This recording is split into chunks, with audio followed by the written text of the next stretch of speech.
บายดีอาจารย์หนองซื้อถาผู้ไทยปริญญาเป็นนักศึกษาวิทยาปีหนึ่งมื้อนี้สิมาสาธิตวิธีการใส่ออกซิขั้นตอนละเอียดเราต้องเบิ่งประวัติคนเจ็บก่อนเบิ่งอาการคนเจ็บว่าคนเจ็บมีสีผิวกำสีทั้งปลายมือปลายตีนแล้วก็ซบแหลก็ซบซ้ำก่อนเราจะเขาไปใส่ออกซิคนเจ็บต้องทำความรู้จักคนเจ็บก่อนโดยสวัสดีอ้ายน้องซื้อถาผู้ไทยปริญญาเด้อเป็นนักศึกษาปัจจุบันปีหนึ่งมีน้องสิมาใส่ออกซิให้อ้ายเด้อเนื่องจากอ้ายมีอาการขาดออกซินะหายใจบ่สะดวกที่มาแล้วเขาก็จะมาเกี่ยมการเกี่ยมอุปกรณ์ของการใส่ออกซิเนาะเขาจะมาล้างมือหาขั้นตอน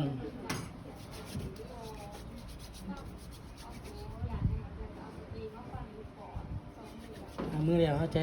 ถุงมือสะอาดเนาะใส่ถุงมือสะอาดแล้วตอนนี้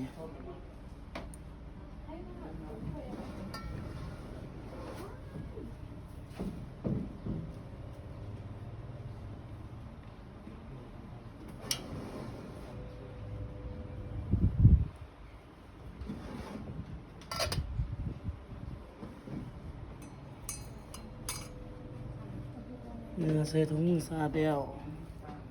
เราจะมาทำการอนามัยคนเจ็บ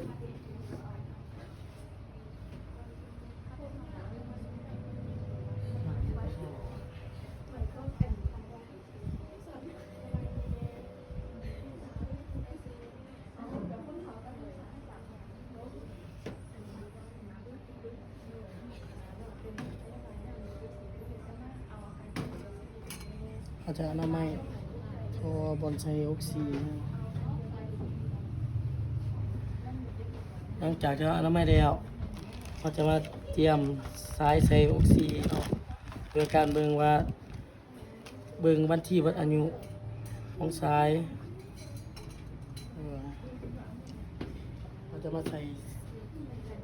มากวดเบิ่งสายว่ามีการหัวบ่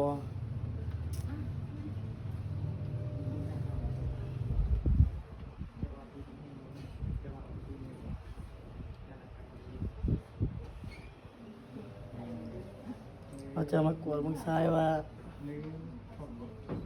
สายใส่ไรได้บ่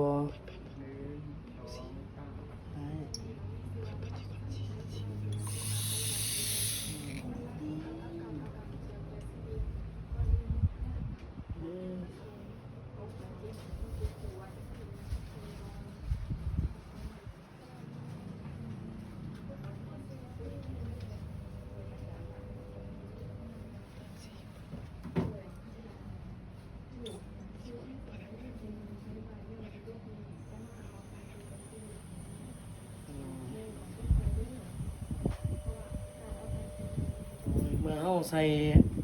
สายออกซิเจนคนเจ็บแล้วเขาจะมาติดตามอาการคนเจ็บประมาณ10-50 นาทีและหาเบิ่งคนเจ็บว่า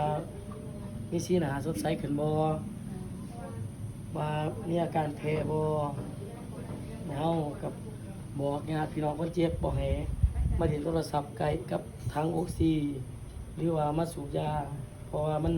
เป็นอุปกรณ์ไฟฟ้าเมื่อเดี๋ยวเขาจะมาถอดถุงมือในกระล้างมือหาขั้นตอนล้างมือหาขั้นตอนแล้วก็จะมาจดบันทึกลงว่าเขาใส่ออกซิให้คนเจ็บเวลาเท่านั้นวันที่เท่านั้นนี่แล้วเด้ออาจารย์ขอขอบใจ